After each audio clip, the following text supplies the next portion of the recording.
Dalam sermon kita akan mendengarkan firman Tuhan. Sebelum itu kita mengangkat satu pujian.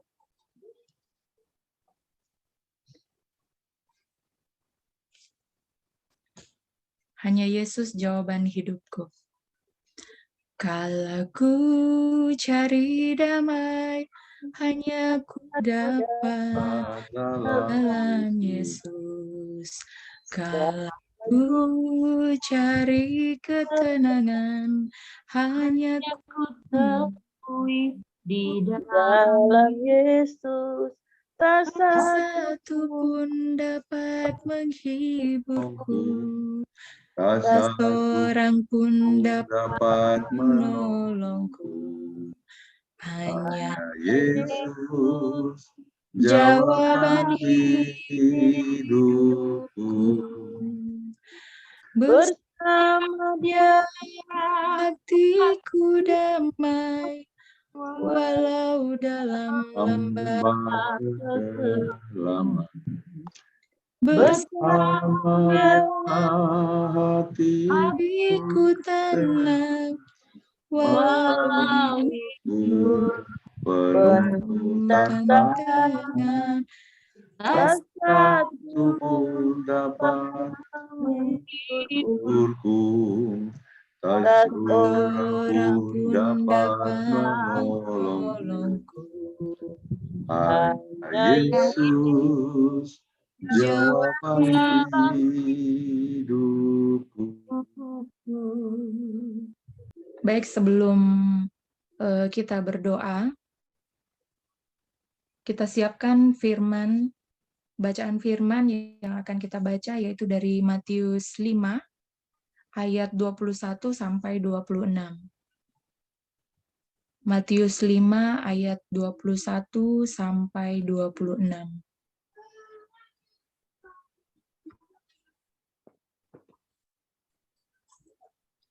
Baik Bapak Ibu, mari kita satu dalam doa, kita berdoa.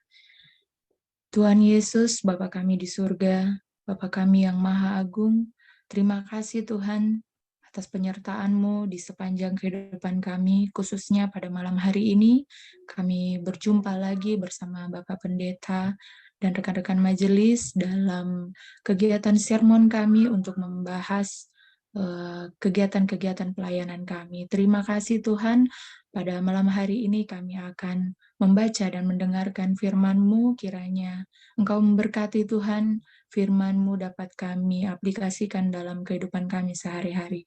Terima kasih Tuhan Yesus, sertai juga teman-teman yang ada dalam Zoom ini, baik yang belum berkesempatan hadir. Terima kasih Tuhan Yesus, di dalam nama-Mu kami sudah berdoa dan mengucap syukur. Haleluya. Amin.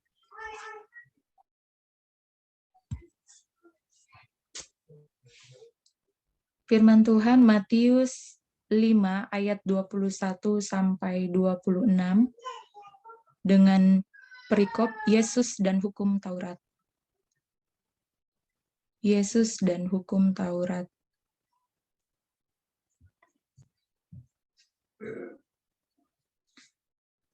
Kamu telah mendengar yang difirmankan kepada nenek moyang kita. Jangan membunuh, siapa yang membunuh harus dihukum. Tetapi aku berkata kepadamu, setiap orang yang marah terhadap saudaranya harus dihukum. Siapa yang berkata kepada saudaranya, kafir, harus dihadapkan ke mahkamah agama, dan siapa yang berkata jahil, harus diserahkan ke dalam neraka yang menyala-nyala. Sebab itu, jika engkau mempersembahkan persembahanmu di atas mezbah, dan engkau teringat akan sesuatu yang ada dalam hati saudaramu terhadap engkau, tinggalkanlah persembahanmu di hadapan mezbah itu, dan pergilah berdamai dahulu dengan saudaramu. Lalu kembali untuk mempersembahkan persembahan itu. Segeralah berdamai dengan lawanmu, selama engkau bersama-sama dengan dia di tengah jalan. Supaya lawanmu itu jangan menyerahkan engkau kepada hakim, dan hakim itu menyerahkan engkau kepada pembantunya, dan engkau dilemparkan ke dalam penjara. Aku berkata kepadamu, sesungguhnya engkau tidak akan keluar dari sana sebelum engkau membayar hutangmu sampai lunas. Demikian firman Tuhan. Bapak Ibu yang sama berbahagia, pada kesempatan ini saya terfokus pada ayat 22, di mana dikatakan, tetapi aku berkata kepadamu, firman Tuhan itu, tetapi aku berkata kepadamu, setiap orang yang marah terhadap saudaranya harus dihukum. Siapa yang berkata kepada saudaranya, kafir, harus dihadapkan ke mahkamah agama, dan siapa yang berkata jahil harus diserahkan ke dalam neraka yang menyala-nyala. Tafsiran Tuhan Yesus dalam ayat 22 ini, yaitu setiap orang yang marah terhadap saudaranya harus dihukum. Tuhan Yesus masuk ke dalam jantung atau akar dari permasalahan manusia. Marah merupakan akar dari pembunuhan. Contohnya adalah pembunuhan Kain atas Habel. Saya percaya Allah sungguh sedih ketika pembunuhan pertama kali itu terjadi di antara saudara sekandung. Apa sebab pembunuhan itu? Kemarahan Kain, sang kakak, dengki oleh karena persembahannya ditolak oleh Tuhan. Sebenarnya, Allah sangat menghargai kehidupan. Dalam penciptaan kita melihat Allah hanya sekali menyebut kematian. Itu pun sebagai akibat dari melanggar perintahnya, memakan buah pengetahuan, baik dan jahat. Jadi, dalam kondisi normal, tidak akan ada kematian. Tetapi oleh karena dosa masuk dalam hidup manusia, kondisi yang abnormal itu berlangsung. Kain mematikan Habel. Maka Allah menghukum Kain. Tetapi tidak dengan mematikan Kain. Disinilah kita melihat betapa Allah konsisten dengan prinsipnya, menghormati kehidupan. Ia melindungi Kain dari pembunuhan berikutnya sampai anak dan cucunya. Tapi sekarang lihat orang lebih banyak mati bukan oleh karena penyakit flu burung misalnya, tetapi oleh karena orang lain. Flu burung membutuhkan waktu beberapa hari untuk mematikan puluhan orang. Tetapi manusia membunuh ratusan bahkan ribuan orang hanya dalam waktu sehari. Semua ini disebabkan oleh kemarahan yang disertai dengan kebencian. Maka Tuhan Yesus berkata, jika kamu marah, kamu akan mendapatkan hukuman yang setimpal dengan membunuh. Tidak setiap kemarahan dosa. Marah menjadi positif bila bisa kita, yang pertama yaitu ditujukan pada orang yang tepat. Contohnya, kemarahan di kantor tidak usah dibawa pulang ke rumah. Kemarahan dengan kadar yang sesuai.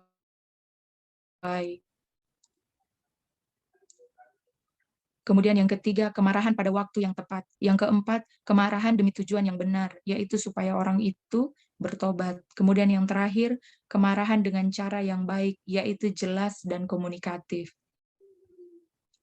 Kafir berasal dari kata raca, yang berarti bodoh atau otak udang. Sedangkan jahil berasal dari kata more, yang berarti karakter yang sangat buruk. Walaupun dengan kata-kata saja, seseorang bisa melukai perasaan orang lain. Pembunuhan tidak selalu dilakukan secara fisik, seperti menusuk, membunuh, dan menembak. Ia bisa juga berupa pembunuhan karakter melalui kata-kata. Pembunuhan jenis ini boleh jadi mengakibatkan penderitaan yang lebih lama, Bapak Ibu. Maka dari itu, ingatlah, jika kita marah, janganlah sampai mengeluarkan kata-kata yang kasar kepada orang lain. Karena kata-kata yang kasar akan terekam di dalam otak orang bersangkutan dan sulit sekali dihapus, Bapak Ibu. Reputasi orang bisa rusak selamanya oleh karena kata-kata yang keluar pada saat marah. Karena apabila kata-kata yang kasar, yang melukai perasaan seseorang, dan yang menjelek-jelekkan seseorang sudah keluar, ia akan berterbangan kemana-mana.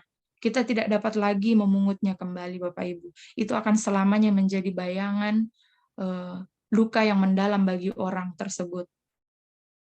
Adapun penyesalan kemarahan, ada 4. Yang pertama yaitu represi dengan cara menekan kemarahan itu. Yang kedua supresi, kemarahan yang tidak ditunjukkan. Di sini mungkin selalu bersikap manis di depan orang. Kemudian yang ketiga ekspresi, mengutarakan kemarahan itu sendiri akan baik jika komunikatif sifatnya. Kemudian yang terakhir, mengakui kemarahan kita dengan menyelesaikannya. Bagi saya sih ini yang terbaik. agar suatu permasalahan itu cepat terselesaikan. Mungkin kita bisa mengutarakan kepada orang tersebut bahwa ini loh yang membuat saya marah karena kamu berbuat seperti ini gitu. Jadi sama aja dalam hubungan rumah tangga juga seperti itu. Banyak-banyaknya komunikasi yang baik sehingga kemarahan itu tidak menumpuk yang pada akhirnya itu adalah menjadi bom dalam rumah tangga. Seperti itu. Tuhan Yesus sendiri menawarkan jalan keempat. Yesus berkata, "Jika engkau mempersembahkan persembahanmu di atas mezbah, dan engkau teringat akan sesuatu yang ada di dalam hati saudaramu terhadap engkau, tinggalkanlah persembahanmu itu, dan pergilah berdamai dahulu dengannya." Ini berarti, jika ada seseorang yang terluka oleh karena tingkah laku atau perkataan kita, sepatutnya kita datangi dahulu orang itu, dan membereskan masalah dengannya. Jangan menutup-nutupi persoalan kita dengan aktivitas pelayanan, dengan ibadah, dan lain-lain. Karena bagi Tuhan Yesus, ibadah itu berpusat di hati. Tidak boleh kita mengenakan topeng sepertinya tidak terjadi apa-apa. Jangan menunda-nunda, tetapi selesaikanlah dengan segera. Tuhan Yesus mau berkata, selesaikanlah persoalanmu itu secara personal. Lakukanlah segera, jangan tunda kemarahanmu hingga matahari terbenam, karena hari esok mungkin saja jauh lebih sulit. Amin. Terima kasih Tuhan. Terima kasih Tuhan untuk kasih setiamu yang ku alami dalam hidupku. Terima kasih Yesus untuk kebaikanmu sepanjang hidupku. Terima kasih Yesusku buat anugerah yang kau beri, sebab hari ini Tuhan adakan syukur bagimu. Kita satu dalam doa, kita berdoa.